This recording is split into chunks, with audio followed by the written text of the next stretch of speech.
ऐसी कई चीजें आएंगी जो हमें अपने विश्वास से क्या करेगी, दूर करेगी। प्रार्थना से क्या करेगी, दूर करेगी। आराधना से क्या करेगी, दूर करेगी। ये एक नॉर्मल सी चीज है।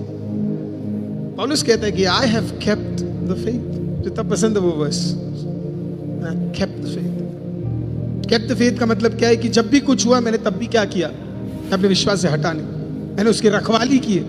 आपको और मुझे अपने विश्वास की क्या करने की जरूरत है पता है? रखवाली करने की जरूरत है। खुदा ने आपको और मुझे फेथ ऐसे गिफ्ट दिया हुआ है। इसी के लिए बाइबल कहती है बिना विश्वास के उसको प्रसन्न करना अनहोना है या असंभव है। It is not possible. जो परमेश्वर के पास आए वो ये विश्वास कर सके कि परमेश्वर है। आपको अपना विश्वास क्या करना है, सेफ रखना है। कई चीजें आएंगी जो हमारे विश्वास से हमें भटकाने के लिए आएगी।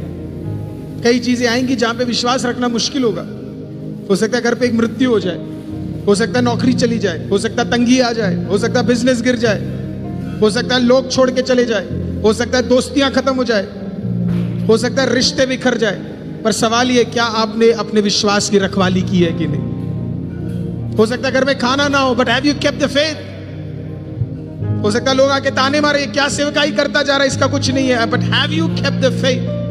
पौलुस कहता है आई हैव केप्ट माय फेथ। जब मुझे यूनानी लोग मुझे मार रहे थे प्रेरितों की किताब 14वें अध्याय में, और मुझे गड्ढे के अंदर उठाकर डाल दिया और कूड़ेदान में डाल दिया, आई केप्ट माय फेथ। मुझे पौलुस और शीलास, वो कहता अगर मुझे शीलास के साथ एक जेल के अंदर डाल दिया, अगले दिन मेरा सर कटना था, लेकिन मैंने अपना विश्वास नहीं खोया। मैं उस रात को भी उठकर मैंने क्या किया, खुदावंद के नाम को उठाया, आराधना किया और प्रार्थना किया। वो कहता जब मेरे सेवकाई में मेरे पास प्रेयर करने के लिए अब जगह नहीं बची थी, तब एक व्यक्ति ने अपना स्कूल खोलकर मुझे दे दिया, लेकिन मेरे पास जगह नहीं बची थी, तो मैंने अपने विश्वास को नहीं खोया। मुझे विश्वास था कि खुदा का सेवा है, खुदा मेरे लिए रास्ता खोलेगा। जब मेरे शरीर में कमजोरी आई और रोग था मेरे शरीर के अंदर और चलना मुश्किल हो रहा था, और शरीर की कमजोरी के कारण पहले जैसे सेवकाई नहीं कर पा रहा था, लेकिन तब भी मैंने अपने विश्वास की क्या की है, रखवाली की है। यात्राओं के बीच में अनेक परेशानी आई, अनेक जानवर आए, यात्राओं के बीच में आमीन, बिना खाने वाले दिन, बिना वस्त्र वाले दिन आए, लेकिन मैंने अपने विश्वास की रखवाली की है। आई हैव केप्ट द फेथ। आज प्रभु यीशु के नाम से मैं आपसे और मैं अपने आप से एक सवाल पूछना चाहता हूं, क्या हमने अपने विश्वास की रखवाली की है? Have we kept the faith?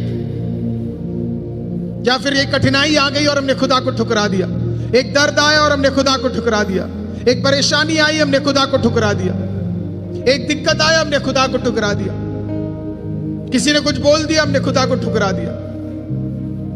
To the people of God, we have to keep the faith. Keep the faith. पौलुस कहता है मैंने अपने विश्वास की रखवाली की है। ये तीन चीजें आज आपके सामने मैं रखना चाहता था। मसीह जीवन एक युद्ध है प्रिय, ये आसान नहीं। प्रधानताओं से लेके, दुष्ट आत्माओं से लेके, मानसिक तनाव से लेके, एंजाइटी से लेके। आपको पता है एक बड़े फेमस दिल्ली के एक प्रचारक थे, पूरे इंडिया में उन्होंने ट्रैवल किया। मुझे उनसे बात करने का एक मौका मिला और मैंने उनके प्रचारों को सुना हुआ है।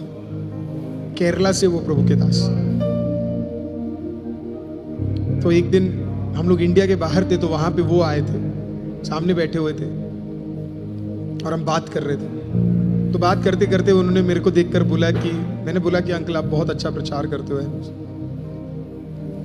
और कुछ सवाल थे मेरे, तो मैंने पूछा। तो अंकल ने मेरे को तुरंत देख के बोला कि आपको क्या लगता है कि मैं बड़ा स्ट्रांग हूं करके? तो मैंने बोला हाँ अंकल।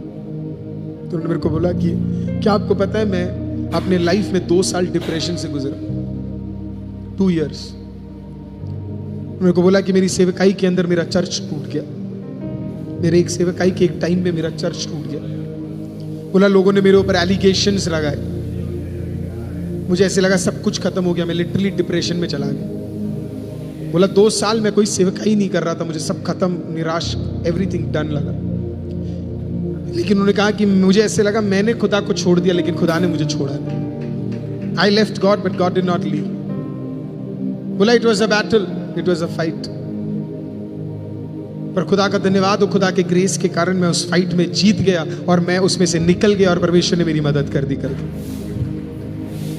उन्होंने बोला कि अब इतने सारे चर्चेस, इतने सारे सेवकाई, उस दिन तो मेरे को ऐसे लगा सब कुछ खत्म हो गया, मुझे ऐसे लगा अब सेवकाई बची नहीं है करके। लेकिन आज जब मुड़कर वापस देखता हूं तो hundreds and hundreds of churches, hallelujah. वो एक चर्च के लिए मैं टेंशन ले रहा था कि वो टूट गया, खुदा ने प्रेज द लॉर्ड इतना मदद किया। Hundreds and hundreds of churches परमेश्वर ने क्या कर दिया, ऑल ओवर द वर्ल्ड परमेश्वर ने आई मीन स्थापित करने के लिए उस प्रभु के दास को ब्लेस किया। मैं नहीं जानता आप क्या गुजर रहे, किस चीज से गुजर रहे हैं। मैं नहीं चाहता कि मैं इधर खड़े होकर आपसे कुछ गलत प्रचार करूं और आपको ये बोलूं कि it will be bed of roses. मैं बस आपको ये बोलना चाहता हूं, अगर रोज है तो रोज के अंदर पत्ते हैं, पत्तों के साथ कांटे भी मिलते हैं। Hallelujah. There is no rose without thorns and there is no thorns without rose. Hallelujah, praise the lord. मैं आपको इतना गारंटी दे सकता हूं कि आपके लाइफ में सारे कांटे तो होंगे नहीं, वैसे होने तो चाहिए थे सारे कांटे, लेकिन खुदा ने वो सारे कांटे अपने सर के ऊपर उठा लिए। हालेलुया। इसके लिए उन कांटों के साथ कुछ कांटे अगर तेरी जिंदगी में आ भी जाए तो जान लेना कि उसके साथ खुदा पाप ने कुछ रोजेस भी तैयार करके रखे हुए। It is a fight but you will win it, at the end you shall win it.